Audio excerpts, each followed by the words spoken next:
Hello guys! Magandang araw po sa inyong lahat! Andito na naman si ate ninyo para magbigay na naman ng isang informasyon na baka hindi nyo ba nalalaman. Pero bago ko simulan, humihiling lang po ako ng kaunting pabor na i-subscribe ang maliit na channel ni Ate Stella ninyo. Maraming salamat. At paalala lang po ang lahat na ating mga topic dito sa ating channel ay educational purposes only at wala na pong iba. Maraming salamat po. So guys, back na tayo sa ating topic ngayon. Ang topic natin ngayon ay nanggaling sa ating isang subscriber. So narito po ang kanyang katanungan. Itanong ko lang, madam, kung kasalanan ba ang magjakol sa mata ng Diyos? So yan po ang kanyang katanungan, kung kasalanan ba raw ang magsasarili. So guys, since hindi po ako isang pastora o preacher ba sa so hindi ko po masasagot ang iyong tanong directly. Gayunpaman, ako ay nagsaliksik ng maigi para masagot ko ang iyong katanungan. So ayon sa aking nasaliksik, ang pananaw sa pagjajakol ay maaring mag-iba-iba depende sa kulturang relihiyoso at paniniwala. Ang masturbasyon ay maaring ituring na isang kasalanan dahil sa paniniwala na ang sexualidad ay dapat lamang na mailabas sa loob ng saklaw ng kasal o pag-aasawa at hindi sa pag-iisa. So yan po guys ang aking nasaliksik, no, na ayon sa mga eksperto na kapag may depende po sa kulturang relihiyoso at paniniwala. So yan po ang aking nasaliksik na depende po sa anong relihiyon meron tayo at kung ano yung tawag dito, yung mga nakasaad. Pero sa tingin ko po guys, dahil mahilig po rin akong magbasa ng Biblia, dahil isa akong Katoliko, wala pong direct na sinabi doon na huwag po itong gawin sa kaso lang meron nga talaga dahil nga sa ating pagkarelihiyoso talaga. So hindi po maaalis yun. So yan po na kailangan pala dapat na ang pagtatalik ay dapat lamang na mailabas sa loob ng saklaw ng kasal o pag-aasawa at hindi sa pag-iisa na gawain. Ngunit sa ilang relihiyon, tulad ng ilang mga sektor ng Kristyanismo at iba pa, ang pagsasarili ay maaring ituring na kasalanan o di kanais-nais dahil ito ay tingin nilang paglabag sa moralidad o kawalan ng pagpapahalaga sa katawan bilang banal na likas ng kayamanan mula sa Diyos. So isa rin po yan na aking nasaliksik guys, no? Gayunpaman, may mga pananaw din sa loob ng ilang relihiyon na hindi nagbibigay ng malaking kahalagahan sa pagsasarili at mas nakafocus sa kung paano ito maaring makaapekto sa pangkalahatang kalidad ng buhay at sa isang relasyon. So yan po guys, no, hindi masyadong issue, kundi doon mismo kung ano nga naman ang maibigay na epekto sa magkarelasyon at sa kalidad ng buhay. Isingit ko lang guys, dito po sa bansang Japan, dahil matagal na po ako dito, wala pong ganong mga sinasabi tungkol sa kanilang relihiyon.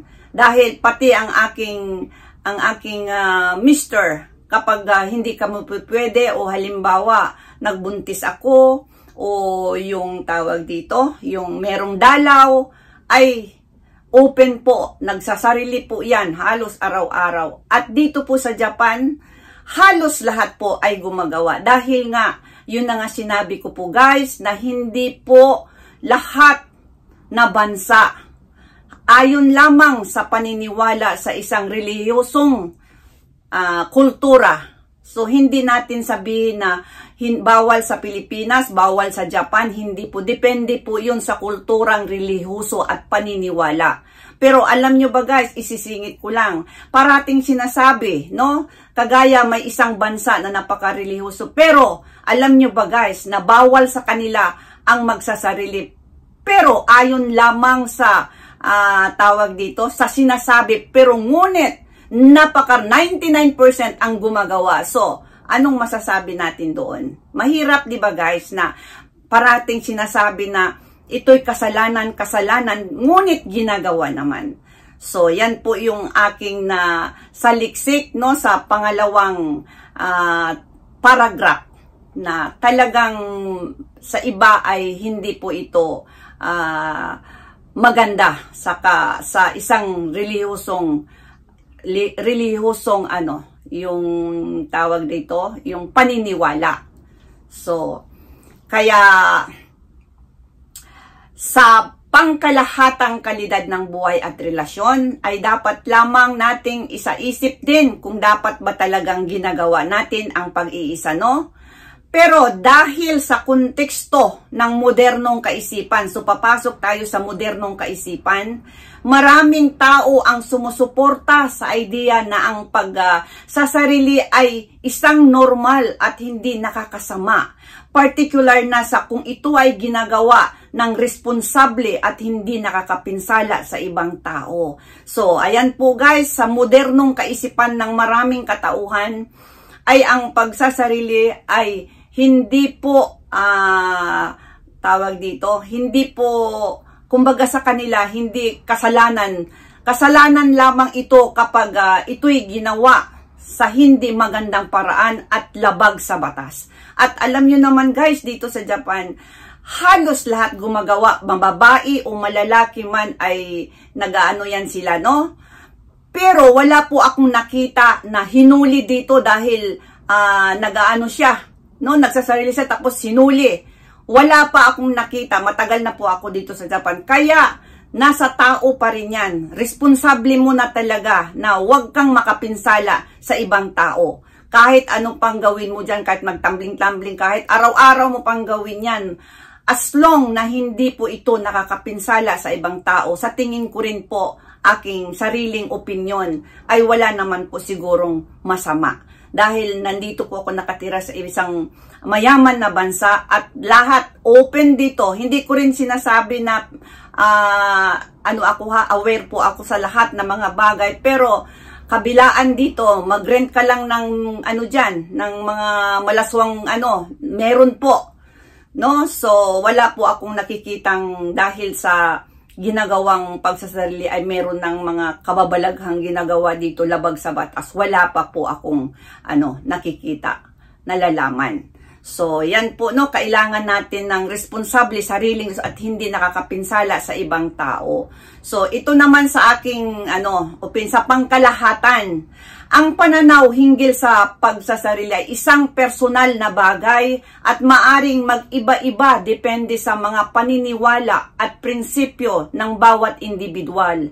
Sa pagpapasya kung ito ay may kaugnayan sa Diyos o hindi, maaring mag-ugat sa personal na pananampalataya at paniniwala hinggil sa relihiyon. So, yan po guys. Sana nakita mo ang videong ito at nasagot ko ang iyong katanungan at hindi po ito nanggaling sa aking sariling opinyon at ito po'y nanggaling sa aking pagsaliksik doon, dito at dyan. So, hindi ko po ito sariling opinyon. So, yan po guys, at doon sinabi ko na nasa individual po yan sa yung pagpapasya kung ito ba ay may kaugnayan sa Diyos o hindi. Maaring mag-ugat sa personal na pananampalataya at paniniwala hinggil sa iyong relihiyon. Maraming salamat po guys. Sana nagustuhan nyo ang aking vlog ngayon at ito po'y nanggaling sa ating subscriber at ginawan ko na lang din ng iba dahil marami pong nagtatanong na kapag meron tayong topic tungkol sa mga sa mga pagsasarili ay marami pong nagtatanong sa atin. So kaya ginawan ko na lang din ng isang video. Maraming salamat. Bye-bye.